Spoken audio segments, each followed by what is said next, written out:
CIPI Podcast, noticias, estudios y novedades en propiedad intelectual. Hoy compartiremos algunos conceptos sobre el cannabis medicinal, realizado por el Comité de Asuntos Regulatorios.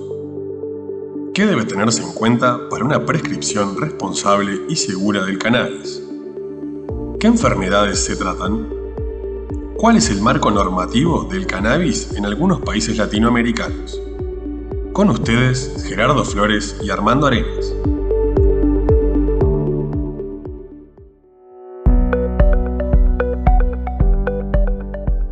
En nombre del Comité Regulatorio de CIPI, iniciamos por dar un agradecimiento por este espacio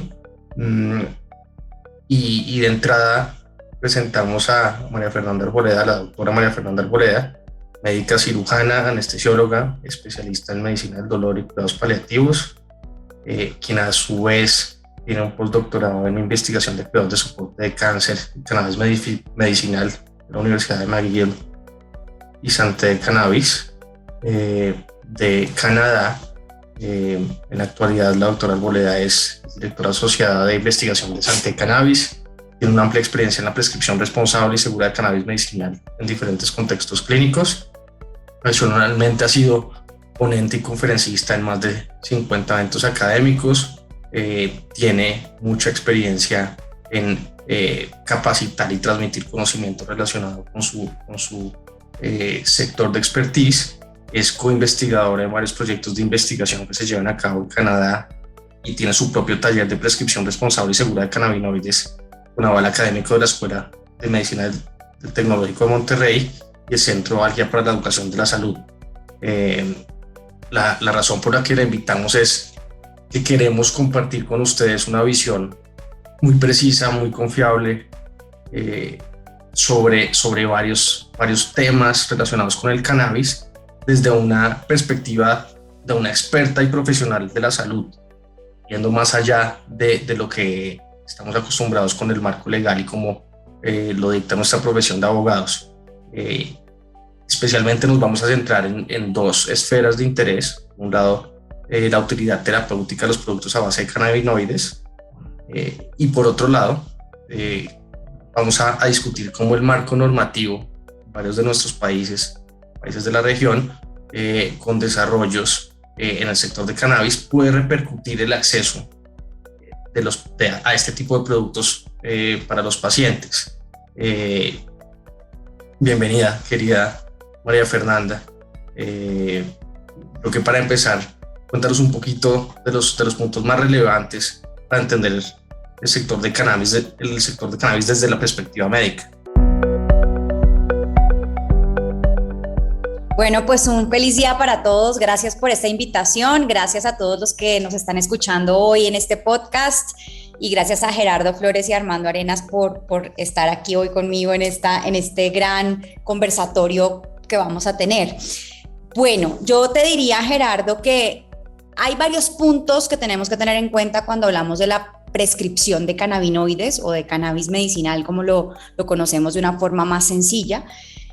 Son 5 puntos los que hoy nos hacen hablar de una prescripción responsable y segura de cannabinoides. 1, que es muy importante tener en cuenta que el cannabis no es la panacea, no es la droga milagrosa.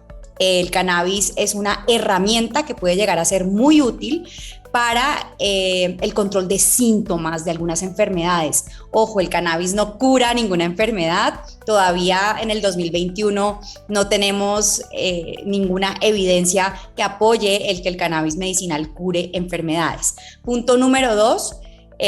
Hay que saber y entender que esto no es para cualquier persona, que esto tiene indicaciones y contraindicaciones y por eso es tan importante pues, que se haga una historia clínica completa, que se determine por un médico experto en la materia si realmente este paciente va a ser candidato o no a tratamientos a base de cannabinoides. Tercero, es muy importante también tener en cuenta que el cannabis medicinal no reemplaza, no sustituye a otros medicamentos. El cannabis complementa, es lo que llamamos en medicina un coadyuvante. Cuarto punto, es muy importante también tener en cuenta que cuando hablamos del uso de cannabinoides, pues la dosificación es fundamental. Este es un tratamiento sumamente individualizado y las dosis deben ser muy precisas, tanto de THC como de CBD, que son los principales cannabinoides que utilizamos en la práctica clínica. Y punto número 5, recordar, por supuesto, que la calidad de los productos que se utilizan para fines medicinales a base de cannabinoides deben contar con todo un respaldo sanitario y con un control sabemos que hoy a la planta de marihuana o de cannabis le crecen hongos, bacterias, hay pesticidas, hay metales pesados y hay una cantidad de contaminantes que pueden poner en riesgo la salud de nuestros pacientes. Ya hoy estamos viendo reportes de casos en la literatura médica de pacientes que se contaminaron con algunos hongos, por ejemplo, de productos que se consiguieron en los mercados ilegales. Entonces es muy importante también hablar del control de calidad de los productos a la hora de hablar de una prescripción responsable y segura. Estupendo, María Fe. Muchas gracias por tu respuesta. El que habla, Armando Arenas. Me gustaría hacerte una pregunta relacionada con la utilidad terapéutica. Sabemos que el potencial terapéutico de los cannabinoides pues, es enorme y hay muchas expectativas creadas porque la gente y en general el público desea saber cuál es la utilidad terapéutica. Sin embargo, pues hay que ser muy claros, ¿no? Creo que es lo que hace falta, un poco de educación.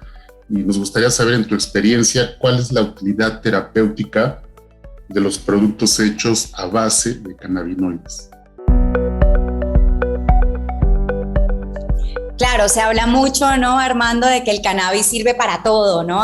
Como decimos en algunos casos, hasta para la uña enterrada. Y no, hoy sabemos que el cannabis medicinal, pues, si seguimos hablando del cannabis de esta forma, de que sirve para todo, vamos a desprestigiar este tratamiento y a esta planta, pues, que es milenaria. Hoy, de acuerdo con la evidencia científica y con los estudios clínicos que se han hecho, sabemos que, anótenlas, ahí van, 6 enfermedades que son las que más se han estudiado en la práctica y las que más estamos utilizando en la práctica. Estas 6 enfermedades son: 1, pacientes con dolor crónico neuropático. ¿Qué es el dolor crónico neuropático? Porque sé que, pues, de pronto algunos estarán diciendo, esta doctora de qué diablos nos está hablando. El dolor crónico neuropático es aquel dolor que persiste en el tiempo por más de 3 meses y es, por ejemplo, el que le da al paciente con diabetes, la famosa neuropatía diabética, que les arden las manos, los pies, o la famosa ciática o la fibromialgia. Esos son diagnósticos de dolor crónico neuropático. Segundo, pacientes con esclerosis múltiple, que es una enfermedad neurológica, neurodegenerativa, en donde son frecuentemente mujeres jóvenes, en donde hay mucha rigidez a nivel muscular. Aquí la espasticidad, digamos, esa rigidez es la que más se ha visto que se controla con el cannabis medicinal, tanto con el THC como con el CBD. 3, enfermedades mentales. Hoy sabemos que el trastorno de ansiedad, principalmente el trastorno de ansiedad social, a estas personas que les da pánico hablar en público, son las que más se han estudiado con CBD principalmente, y el trastorno de estrés postraumático, estas personas que fueron a la guerra, que secuestraron, estas personas también se van a beneficiar de estos tratamientos. Por ejemplo, en Canadá, no sé si sepan, pero el gobierno canadiense cubre el tratamiento a los veteranos de la guerra con cannabis. 4, hablamos de pacientes con cáncer, por ejemplo, los que van a quimioterapia. Hoy sabemos que el THC principalmente es el que nos va a ayudar al control de náuseas y vómito por quimioterapia. 5, pacientes con VIH, también sabemos que para incrementar el apetito en pacientes con VIH y cáncer, el THC es el que más nos va a ayudar. Y número 6, cerramos con broche de oro con las epilepsias refractarias, principalmente el síndrome de Lennox-Gastaut-Dravet, que son estas epilepsias donde nada las controla, pacientes sobre todo pediátricos, niños que convulsionan 300, 400, 500 veces al día. Es el CBD el que ha mostrado un mayor control de estas crisis convulsivas en estos pacientes. Si quisiéramos agregar una 7ª que se está investigando cada vez más, la enfermedad de Parkinson. Hoy sabemos que la enfermedad de Parkinson, sobre todo para los síntomas no motores de la enfermedad, la psicosis, la ansiedad, trastornos del sueño que padecen los pacientes con enfermedad de Parkinson, se pueden ver beneficiados con el tratamiento con CBD. O sea, ahí tienes ya el grupo de enfermedades que más hemos estudiado. Buenísimo, muchas gracias. Profe, muchas gracias.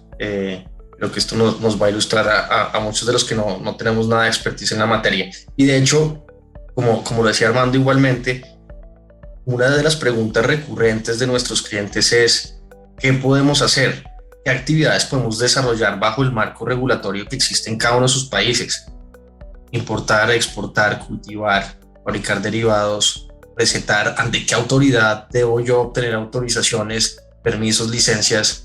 Lo que me lleva a la siguiente pregunta, y es ¿cómo el marco regulatorio en estos países con desarrollo sustancial en materia de cannabis afecta o no realmente el acceso del consumidor final a estos productos? Claro, y esto es muy importante lo que dices, Gerardo, porque mucho se habla de los marcos normativos. Obviamente yo no soy abogada, pero pues como médica me he tenido que empapar un poco en el tema para saber hasta dónde puedo llegar para prescribir a mis pacientes. Y déjenme decirles que, bueno, ustedes ya lo han visto como en el, digamos, territorio latinoamericano, pues Colombia ha sido el país líder en la región en cuanto a marcos regulatorios.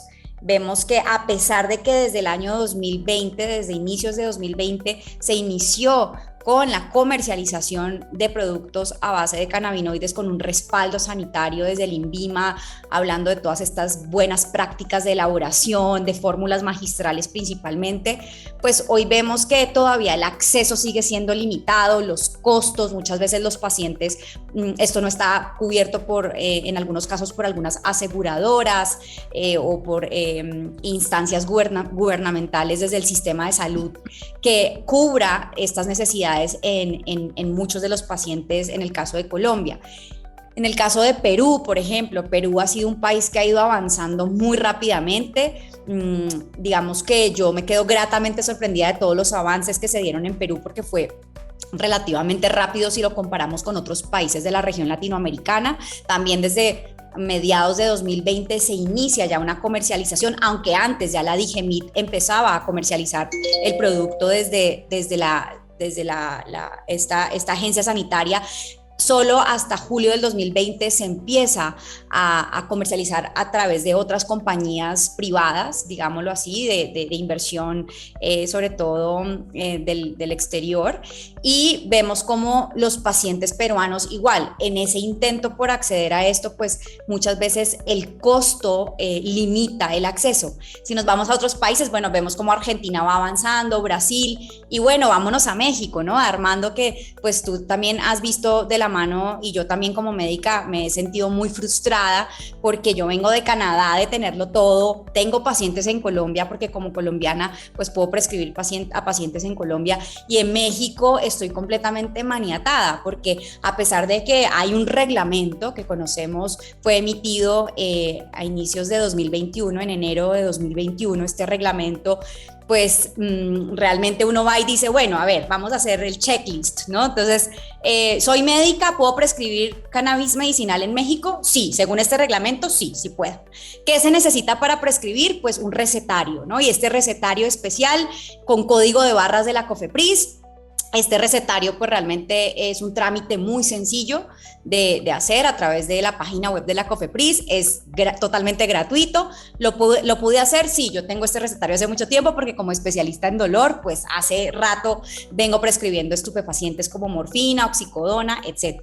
Entonces ahí ya, listo, sí puedo prescribir, sí tengo recetario, pero ahí va, ¿qué diablos prescribo si no hay ningún producto que tenga un respaldo sanitario desde la COFEPRIS para, como tratamiento médico, que me garantice a mí como médica que mi paciente va a poder acceder a este producto, que sí cumpla con estos estándares de calidad, que lo que diga la etiqueta del frasco realmente es lo que contiene el frasco, que este producto esté libre de estos contaminantes que hablábamos ahorita, de bacterias, hongos, etcétera? Esto solo te lo garantiza la agencia sanitaria en el país, y en el caso de México, hoy la COFEPRIS no ha dado una licencia o un registro sanitario a un producto a base de cannabinoides que sea un tratamiento médico. Ojo, porque hoy estamos en zonas grises de la regulación o de este reglamento, pues que sabemos todo esto basado en la modificación a la Ley General de Salud que se hizo en 2017, y lo que hace este reglamento es básicamente hacer efectiva esta modificación que se hizo a la ley, pero no es práctico, o sea, hoy por hoy no es operante, o sea, no, en la práctica real no hay acceso de los pacientes a tratamientos médicos. En estas zonas grises que nos encontramos, por ejemplo, al CBD, ¿no? Que el CBD no está regulado, pero tampoco está prohibido. Entonces, pues me meto en esta sombrillita en la cual me cobijo y digo, bueno, no estoy haciendo algo por fuera del marco, pero estás en la zona gris. Igual pasa con los suplementos alimenticios. No tengo nada en contra de los suplementos alimenticios, pero realmente hoy sabemos que un suplemento alimenticio no es un tratamiento médico. Un suplemento alimenticio busca complementar, suplementar una dieta, y esto está en la definición de la Ley General de Salud en México. Un suplemento, yo no puedo decir que porque este suplemento alimenticio tiene CBD, derivado de cáñamo, entonces este va a ser para tratar ansiedad o va a ser para tratar epilepsia. No, hoy necesitamos hablar realmente como médicos y como profesionales de la salud, hablar de un acceso a tratamientos médicos a base de cannabinoides que cumplan con este respaldo sanitario. ¿Qué se requiere? Pues se requiere acudir a la COFEPRIS con estudios clínicos en humanos que muestren la efectividad, la eficacia y la seguridad de estos tratamientos a base de cannabinoides, y pues por esta vía pues lograr un acceso a este tratamiento. Pues en el caso de México, hablar de un acceso por una vía legal y una vía segura, ¿no? Porque hoy vemos madres de pacientes, niños con epilepsias refractarias que llevan luchando años por tener este acceso. Entonces, en la vida real, en la práctica, hoy la legalidad realmente no es sinónimo de acceso. Eso sería muy importante aclararlo para muchos de los países latinoamericanos. Estupendo, María Fernanda, muchas gracias, muy interesante. Y a manera de conclusión me gustaría decir que si bien es cierto la regulación de los cannabinoides se ha intensificado en la región, es decir, tenemos grandes avances, tenemos autoridades deseosas de implementarlas, pues el acceso en la región todavía es limitado, ¿no? Todavía hay mucho camino por andar y toca a los profesionales que nos dedicamos a esta materia, a los abogados en el ámbito del derecho, de la regulación, y a los médicos como tú, Mafe, en el ámbito de la medicina, pues continuar, ¿no? Continuar con este camino que me parece que vamos bien, ¿no? Es el camino correcto y pues mucho éxito a todos los países en la región que nos escuchan, y estamos a la orden. Gracias.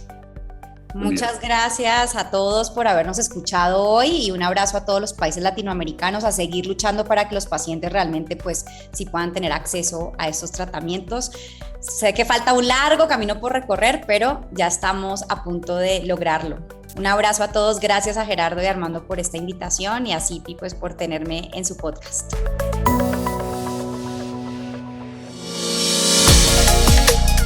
ACIPI Podcast, noticias, estudios y novedades en propiedad intelectual.